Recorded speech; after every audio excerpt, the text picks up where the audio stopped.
உங்களுக்கு எதை பேசும்போது அழுக வந்துருது? என்ன மனசுல ஓடுது? ஏன் அழுதுறீங்க? சார் எனக்கு அப்பா இல்ல சார், இறந்துட்டாரு. அதுக்கப்புறம் எங்க அண்ணன் தான் எல்லாமே நான் நடிச்சிருந்தேன் சார். இப்போ மேரேஜ் ஆனோடனே அவங்களுக்கு சப்போர்ட் பண்ணுவோம். இப்போ எனக்கு யாரும் இல்லாத மாதிரி ஒரு மாதிரி ஃபீல் ஆகுது சார். இப்ப நீங்க கவனிச்சுங்க, அந்த பொண்ணு அழுது, அந்த பக்கத்துல இருக்க பொண்ணு பாருங்க, அவதான் பாவம் ஏமாளினாங்க. ஏமாளிங்க தான் இப்படி இருப்பாங்க. அந்த கை அவளை பிடிச்ச மணிக்கே இருக்கு. அந்த பொண்ணு ஏன் அந்த கை நீண்டிச்சு? அந்த ஒரு கை மட்டும் உங்க கையா இருந்தா உங்க கணவர்கிட்டே வரமாட்டேன். ஏதாவது நம்பிக்கை கொடுங்க. நான் எதனா ஹர்ட் பண்ணியிருந்தேன்னா சாரி. பாருங்க, ஸ்ட்ரைட்டா சொல்லுது பாருங்க. ஈகோவே இல்லை. வார்த்தை சொல்ல வேண்டிய பொறுப்பு உங்களுக்கு இருக்கா இல்லையா? சொல்லுங்க. பக்கத்துல உங்க பக்கத்துல ஒரு பொண்ணு இருக்குல்ல, இந்த பொண்ணு ஷோ ஆரம்பிச்சதுல பேசவே இல்லை. அப்புறம் பேசினப்ப இங்க இங்கிலீஷ்ல தான் பேசினாங்க. இடையில 2 வார்த்தை தமிழ்ல பேசினாங்க. ஏன்னா அந்த பொண்ணு பெங்காலி. அவங்களுக்கு நீங்க என்ன சொல்ல ட்ரை பண்ணீங்கம்மா? அவங்கள்ட்ட கொடுங்க. Something. Just go and hug her na until I will take care of you.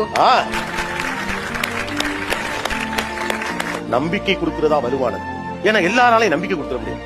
நம்பிக்கை கொடுக்கறப்ப ரெஸ்பான்சிபிலிட்டி கூட வந்துரும். அதுல இருந்தும் அழுக வந்துரும். நம்பிக்கை கிடைக்கிறப்ப வாழ்க்கை மேல பிடிப்பு வந்துரும்.